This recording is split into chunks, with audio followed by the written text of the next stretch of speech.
আসসালামু আলাইকুম এভরিওয়ান। আজকে আমাদের এলাকায় প্রচুর পরিমাণ বৃষ্টি হয়েছে।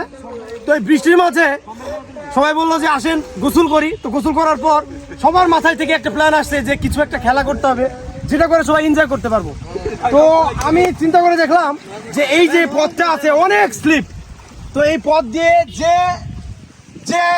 যাকে জোর জবরদস্তি করে উঠতে পারবে সর্বোচ্চ আগে, যে ওই নিম গাছটাকে যে ধরতে পারবে সে উইন হবে, এবং যে উইন হবে তাকে এই টাকাটা গিফট করা হবে। তো যে উইন হবে তার জন্য এটা গিফট। তো এখন থেকে শুরু হবে। তোমরা রেডি হয়? রেডি? সবাই রেডি?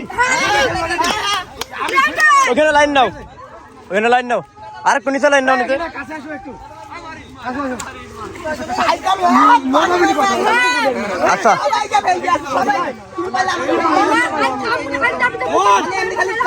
রেডি রেডি রেডি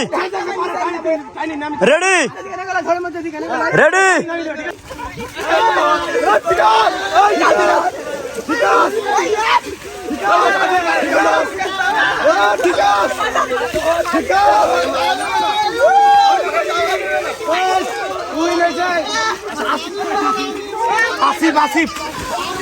আমাদের মাঝে আসিফ আছে।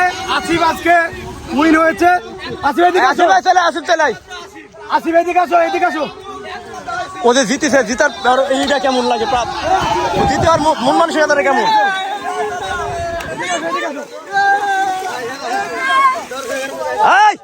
এখানে এখানে ফুল কনফিডেন্স ছিল যে এখানে কেউ পারুক আর না পারুক আসিফ পারবে। খুব শর্ট টাইমে খেলাটা হলো, তবে আসিফ হচ্ছে ফার্স্ট। তুই কিছু বল, তোর উঠি তোর কেমন লাগছে? কেমন করে উঠলা? কিভাবে? ভালো লাগলো, খুব কষ্ট করে উঠলাম। যাই হোক, অসম্ভব ব্যাপার আছে কিন্তু এ যে এক টানে উঠে চলে গেল। আপনারা দেখছেন কিনা আমি দেখি নাই, মানে ভিডিওটা ঠিক করে করতে পারছে কিনা। আমার খুব ভালো লাগলো। বাট খুব ভালো লাগলো যে ও এক চান্সে মারলো। এটা হচ্ছে ও তার উপহার। এখানে কিছু টাকা আছে। এটা হচ্ছে আসিফের। তো আসিফ নাও, তোমার অনুভূতি কেমন? ভালো লাগছে? খুব ভালো লাগছে। আশা করি আমি চাচ্ছিলাম কি খেলাটা একটু লং হোক, কিন্তু লং হয় নাই। এর মতো ছেলে যদি থাকে লং করা সম্ভব না। এক টানে উঠে চলে গেছে, অসম্ভব একটা ব্যাপার ছিল। তবে খুব ভালো লাগলো, একটা সুন্দর ভিডিও হলো। সবাই ভালো থাকবেন, আল্লাহ হাফেজ, গুড বাই।